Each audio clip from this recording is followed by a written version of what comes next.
Olá, segundo ano AFD, segundo BFD, disciplina Fundamentos Históricos e Políticos da Educação Infantil. Estamos avançando pelo segundo trimestre e a partir de agora começaremos a mudar o foco da nossa disciplina.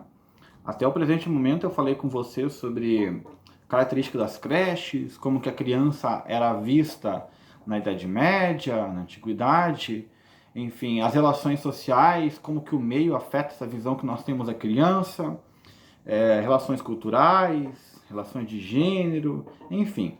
Fizemos um apanhado de todo o contexto histórico, sociológico, sociopolítico a respeito da forma como a criança era vista. E falamos também sobre as principais mudanças na educação infantil no Brasil, dentro do que a nossa disciplina permitia, né?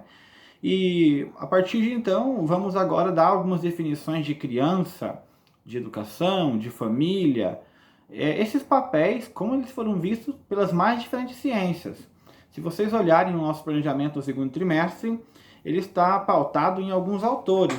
O que a psicologia tem a dizer a respeito da criança? O que a pedagogia tem a dizer? O que a escola nova tem a dizer a respeito da criança? Então, passearemos por alguns autores. Hoje eu vou falar de um autor, né? Essa sequência vai ser dois autores, que é o Pestalozzi e o Flobel. Esses dois autores, eu vou comentar um pouco sobre eles. São autores que nós temos dificuldade de ter acesso aos textos, né? Porque não tem tradução em língua portuguesa. Então, com Pestalozzi, o Flobel tem uma obra traduzida que é a Educação do Homem. Com Pestalozzi, quando não tem tradução, eu utilizei a obra Coleção Grandes Educadores, que fornece um pouco da teoria do autor, e nós conhecemos mais por meio de comentadores do que por meio das próprias obras. Bom, vamos lá então, né? Pulando essa etapa, essa dificuldade de chegar no texto original, eu gosto sempre de comentar o texto do autor, mas com Pestalozzi, infelizmente, eu me limito a falar sobre comentadores e a tradução de pequenos trechos apenas. Bom, quem é Pestalozzi? Quem foi Pestalozzi? Em que contexto ele surgiu e o que ele propôs? Pestalozzi, ele é um autor que ele ganha bastante renome, principalmente porque ele influenciou a chamada Escola Nova, né? Tanto o Flobel como o Pestalozzi, eles vieram à tona, sua teoria chegaram até nós porque ele influenciou a teoria conhecida como Escola Nova. E ele está num contexto no qual nós pedagogos chamamos de naturalismo pedagógico, ou seja, está bem ligado com a ideologia de educação natural do Rousseau, no qual a educação deve afastar a criança dos vícios, impedir ela de ser estragada, de ser limitada, e a educação consiste em orientar, né? Segundo essa teoria do naturalismo, a criança tem em si grandes capacidades, ela por si só precisa ser orientada. Se não for feito, se ela não for estragada nesse processo, ela irá ter muito sucesso.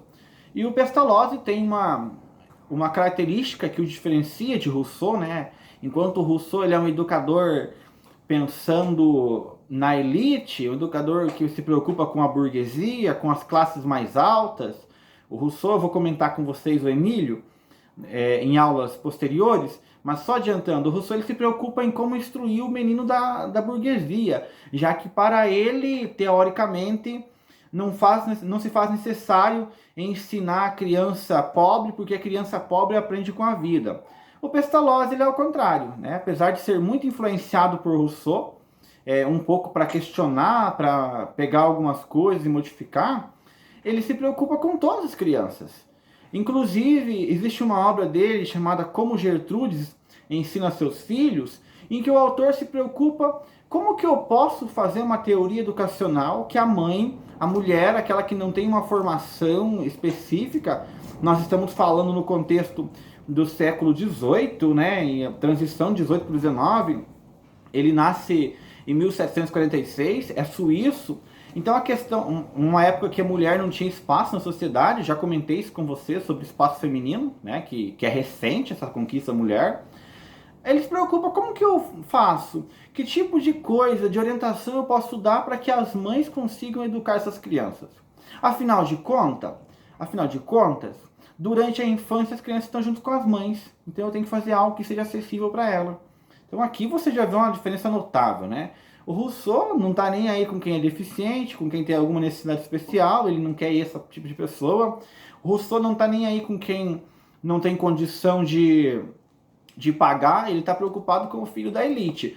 O Pestalozzi está preocupado como que eu vou explicar para uma mãe de que maneira eu vou fazer a minha teoria de modo tão simples que a mãe possa entender. E aí ele usa a analogia que depois vai ser imortalizada em Froebel, que é a do jardim de infância, né? Essa ideia do jardim de infância, e que agora nós modificamos tanto a versão dada por Pestalozzi como a versão dada por Froebel. Vou comentar sobre isso. Nós modificamos e temos os nossos jardins de infância totalmente diferentes.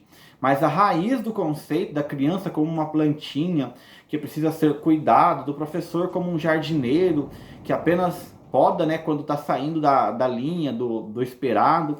Então são esses princípios que faz o Pestalozzi chegar até os nossos dias, que faz com que ele seja ainda forte e que tenha alguns trabalhos, bons trabalhos, da Alessandra Arce, por exemplo, falando sobre esse tipo de pedagogia e os efeitos que essa pedagogia teria, né, no mundo industrializado como o nosso.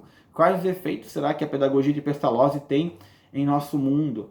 É uma reflexão que precisamos fazer. Eu sei que quando o Pestalozzi escreveu, quando o Froebel escreveu, eles estavam num mundo bem campestre, bem influenciado pelo meio rural. A maior parte da população vivia no meio rural, tanto na Suíça como nos reinos que formavam a Alemanha, para falar do caso do Froebel.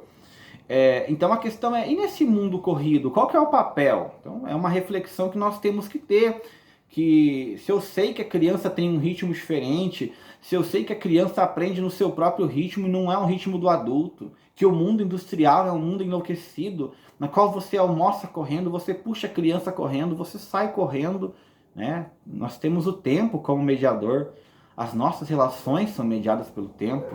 A minha relação com vocês é pelo tempo. Eu dou prazo para você fazer alguma coisa, eu tenho prazo para receber meu salário, tenho prazo para entregar, para fechar tal livro.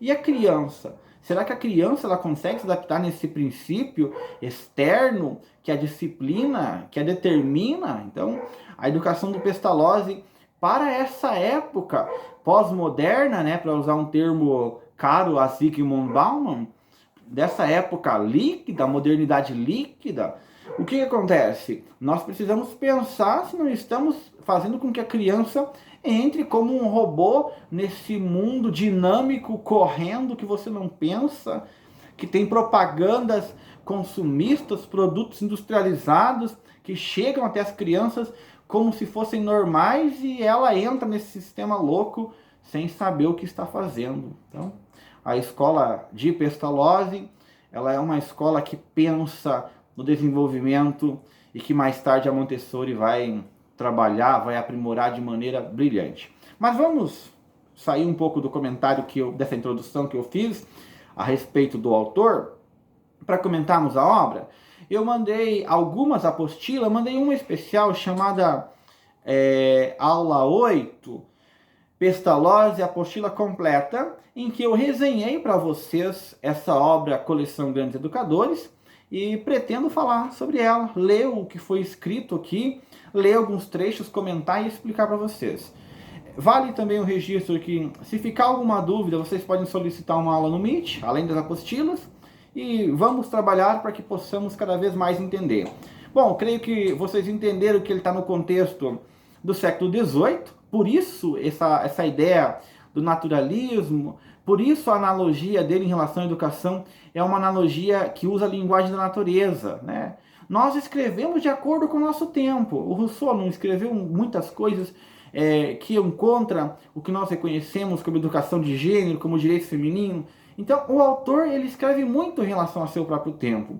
Pestalozzi está no meio rural, então ele vai escrever, a sua analogia vai ser analogia com plantas, com animais, sempre nesse sentido, né? A natureza tinha um espaço muito grande, né?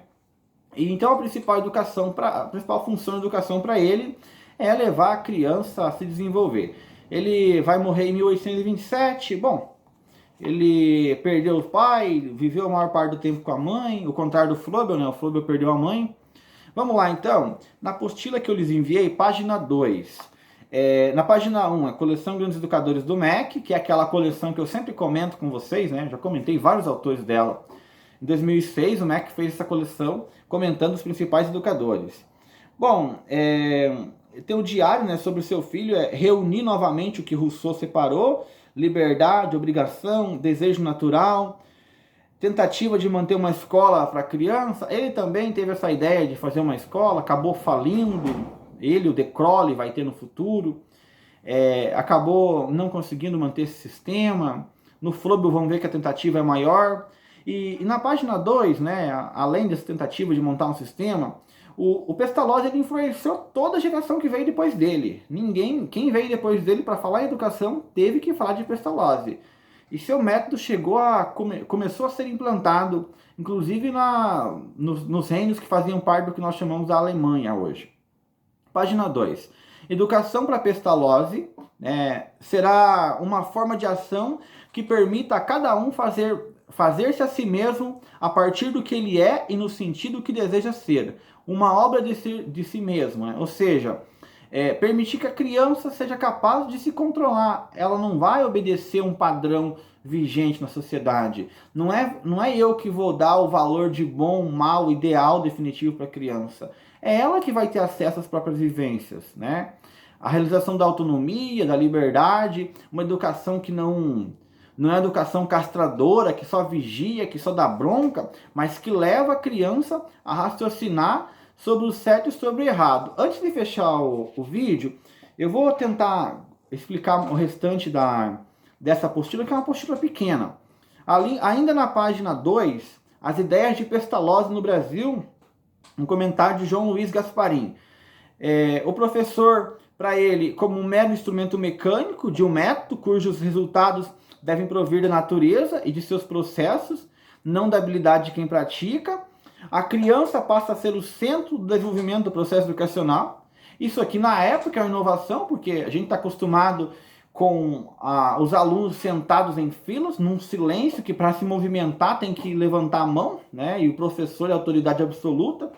Então ele desloca a figura central do professor para o aluno, faz parte da tentativa dele.